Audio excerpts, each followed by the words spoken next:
សំមហាសាច់គោឃើញលុយមិនបានចេះតែស៊ូរកកាដូខ្ញុំទិញឲ្យហើយកូននាងនៅតែរករាល់ថ្ងៃគឺបាក់ចិត្តខ្ញុំដូចមានអាសូរពេលដែលនាងខឹងនាងចេះតែស្បែកអាឡូ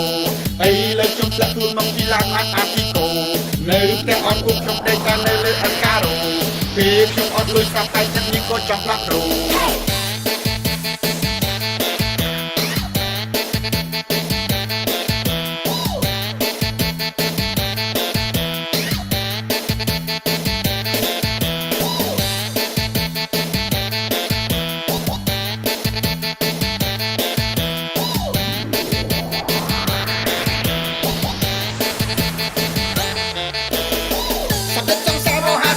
ពេលលុយមិនបានទីរកកាដូទិញឲ្យហើយនាងនៅតែលូព្រោះបាក់ចិត្តខ្ញុំដូចមានអាសូរពេលដែលនាងខឹងនាងស្អីអាឡេឡូពេលទាំងអត់ពុកនៅលើអត់ក្ដោខ្ញុំអត់លុយនាងក៏ចង់ដោ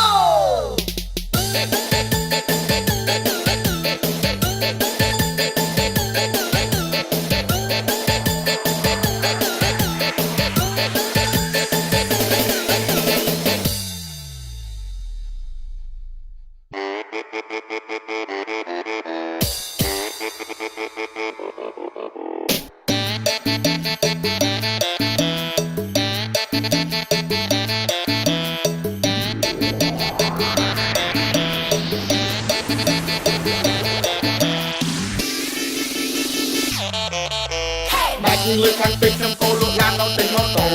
ជួបអ្នកគួរជាមហាសាច់ប្រូទិញបានហើយព្រៀងខ្ញុំកោជីវិតកាត់ចាដេអូមកដល់ផ្ទះវិញឃើញនាងកំពុងតែលេងលូតូ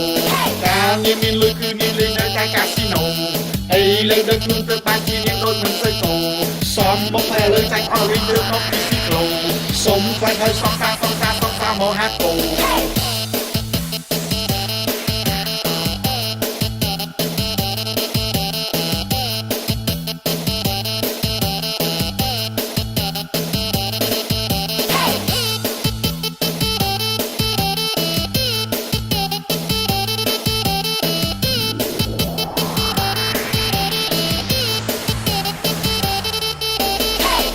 លក់ឡានមកទិញម៉ូតូជំនាញគួរជាមហាសាច់ប្រូគួរជីវិតកាត់តាដេបូរកតែវិញឃើញនាងនៅតូតែនាងមានលុយលេងនៅកាស៊ីណូហើយលេងនឹងខ្លួនដូចមិនស្អីកោពេលនេះចាក់លេងមកជីស៊ីក្លូខ្លាំងហើយសងសាមហាកោ